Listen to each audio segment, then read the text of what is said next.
But what I will say is this. When it comes to studying the Gospels, I don't think there is any clinical way to isolate history and faith in the Gospels. It's not like separating oil and water. It's more like, how do you separate red and blue from the color purple? We know they're both in there, but where does history begin and faith end? Because, I would say what the Gospels contain is both fact and faith. History, but a particular hermeneutic for understanding Jesus. We have the past, but also proclamation, authenticity, and artistry. We have historical events, but also the hope of the evangelists as they augment it, or they tell it with their own particular emphasis. Let me give you an example of what I mean here.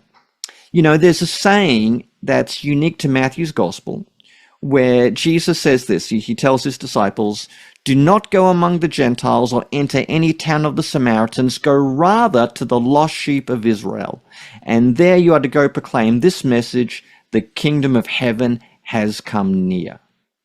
Now, that saying, found only in Matthew's gospel, some people argue that it is a creation of the evangelist. Now, I think that's unlikely because Matthew definitely has a pro-Gentile emphasis. You see that in his Great Commission episode. But that saying, even if Jesus did not say it word for word, it's an excellent summary of what his mission was probably about. Jesus was, as far as we can tell, in light of his context, in light of the early church, a prophetic proponent of Jewish restoration eschatology.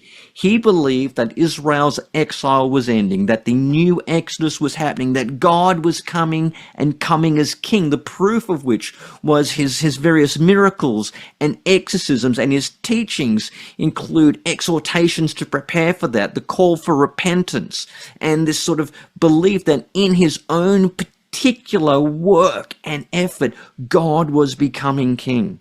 And he focused it all on Israel because Israel was the nation who was to be redeemed, restored, and renewed. And this lines up perfectly with what we know of other Jewish writings. And it also explains some of the particular emphasis you find in the early church about the idea of the restoration of all things, or how a transformed Israel would transform the world, by the Gospels for the Jew first and then the Gentile.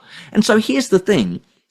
Even if Jesus did not say that word for word, it's a brilliant summary of what his ministry was about, what he was trying to achieve, and the type of thing he could have said or should have said, given everything else that we know about him.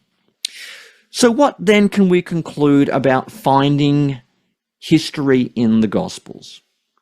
Is it simply just a morass of faith with the odd little bit of history dropped in like some diamonds in the rough? Should we read the Gospels as if, we're following Jesus around and filming everything he does with like an iPhone and then just playing it back later and doing a little bit of editing? I mean, they would be minimalist and maximalist views of the history of the Gospels.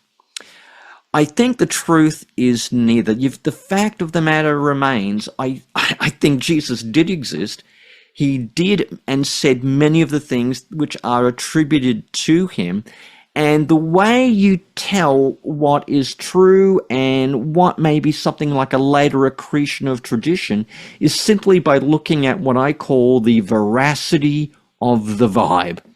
Now, that might seem like a cop-out. It might seem like I'm simply retreating from the task. At the end of the day, the best we can do, I believe, is tell a story of Jesus based on the sources at hand, sources which plot Jesus believably within first century Judea and Galilee, and which then explain how this figure had such a momentous impact on the early church, and why the early church began, and why it took the shape that we did. I think that is the best we can do. We have to focus on the vibe of the whole thing. I don't think we have the tools or even the ability, given the nature of our sources, to have some